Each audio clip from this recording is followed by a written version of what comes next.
פיגוע הרצרה.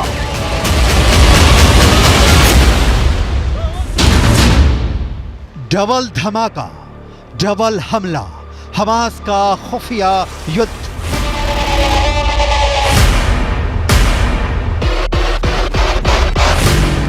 Hamas के 45,000 लड़ाकों में से कितने सुरंग के अंदर और कितने जमीन के ऊपर से इजरायली सेना पर हमला कर रहे हैं, इसे लेकर ना तो अभी तक मोसाद कोई खुलासा कर पाया है और ना ही अमेरिका की खुफिया एजेंसी को कोई भनक लग पाई है।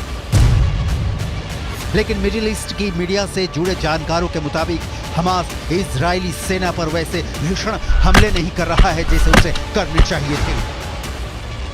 कुछ खबरों में दावा किया गया है कि भले ही इजरायली सेना दावा करे कि वो गाजा सिटी के बीचों बीच पहुंच चुकी है, लेकिन हकीकत में इस दावे पर पश्चिमी मीडिया के वॉर एक्सपर्ट्स अब सवाल उठाने लगे हैं। इजराइल के 34 से ज्यादा सैनिक जमीनी हमले के दौरान मारे जा चुके हैं। हम आपको पश्चिमी मीडिया के दावों के हवाले से बताने जा रहे हैं कि इजराइल सेना पर डबल धमाके के साथ डबल हमले की तैयारी हमास ने हिजबुल्लाह से मिलकर कर ली है।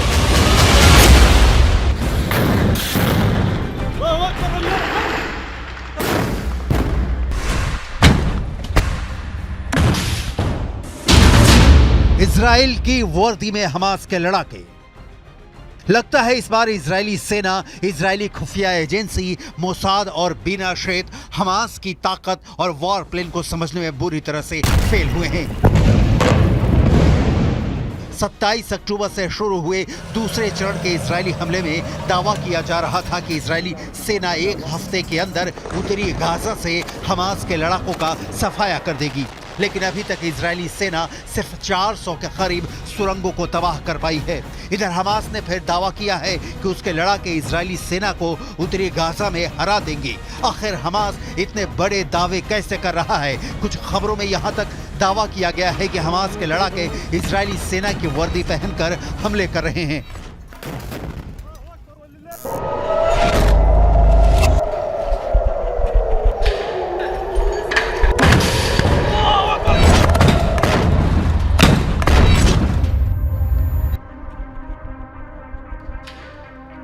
हमास सेना के शाखा अल-कसम ब्रिगेड ने एक वीडियो जारी किया है जिसमें दिखाया गया है कि उत्तरी गाजा में इजरायली सेना उनके टैंक, उनके बख्तरबंद लड़ाकू वाहनों, यहां तक कि बुलडोजर पर भी हमास लड़ाके बेहद बेरहम और घातक हमले कर रहे हैं।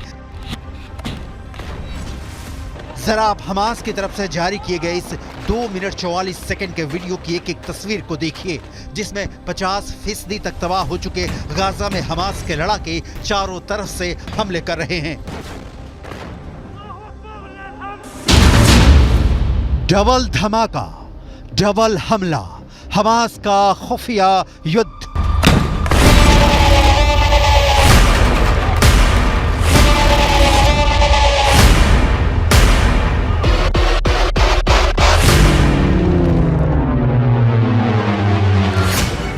हमास की अल-कसम ब्रिगेड के लड़ाके आरपीजी, थर्मोबैरिक ग्रेनेड, रॉकेट से इजरायली सेना पर बेहद पास से हमले कर रहे हैं।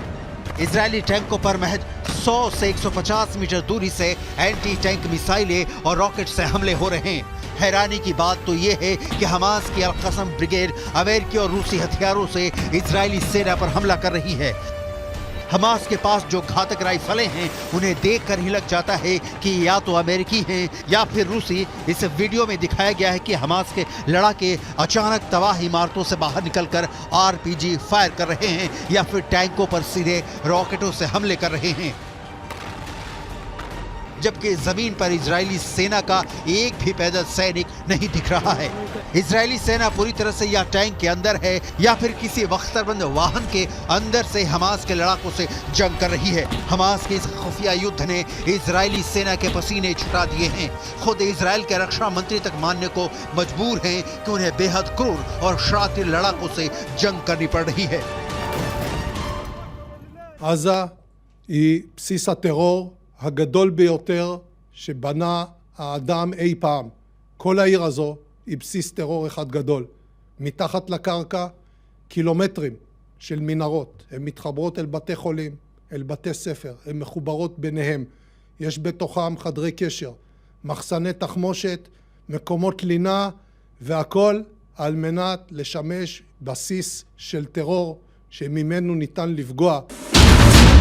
इजराइल के लिए विनाशक हिजबुल्लाह का हमला। लेकिन वहीं दूसरी तरफ हिजबुल्लाह के चीफ हसन नसरल्लाह ने दावा किया है कि इजरायली सेना के लिए गाजा युद्ध विनाशकारी साबित होने जा रहा है। हिजबुल्लाह के 60,000 से ज्यादा लड़ाके हमास के 40,000 लड़ाकों के साथ इजरायली सेना पर दूसरे राउंड का विनाशकारी हमला करने जा रहे हैं। पश्चिमी मीडिया ने भी माना है कि हिजबुल्लाह की रॉकेट और मिसाइल ताकत इजराइल के लिए विनाशकारी साबित होगी। हालांकि इजरायली सेना पूरे जोश के साथ दावा कर रही है कि उसने उत्तरी गाजा में 10 घंटे की भीषण जंग में पिछले 24 घंटे के अंदर हमास के बहुत बड़े गढ़ पर कब्जा कर लिया है। इजराइल की आईडीएफ ने दावा किया है कि महज 10 घंटे की लड़ाई के बाद हमास का प्रमुख गढ़ पर कब्जा कर लिया गया है। इजरायली सेना का कहना है कि 10 घंटे की भीषण जंग में हमास के दर्जनों लड़ाके मारे गए हैं। आईडीएफ की मुख्य पैदल सेना इकाइयों में से एक नाहल ब्रिगेड के सैनिकों ने उत्तरी गाजा के पश्चिम में जबालिया पर भीषण हमला किया है। जबालिया में आउटपोस्ट 17 पर आईडीएफ ने हमास लड़ाकों को मारकर कब्जा कर लिया है। आईडीएफ ने खुलासा किया है कि हमास के लड़ाके जमीन के ऊपर और भूमिगत मार्ग से हमले कर रहे हैं। आईएसए और आईडीएफ की खुफिया जानकारी के आधार पर एक आईडीएफ फाइटर जेट ने सेंट्रल कैंप ब्रिगेड में हमास के एंटी टैंक मिसाइल यूनिट के प्रमुख इब्राहिम अबू मगसीब को मार डाला है। आईडीएफ के मुताबिक अबू मगसीब के मारे जाने से पहले इजरायली सेना और आईडीएफ सैनिकों पर कई एंटी टैंक मिसाइल से हमले करने जा रहा था। इससे पहले हमास के एंटी टैंक मिसाइल के कमांडर मोहम्मद असर को आईडीएफ ने मार डाला था।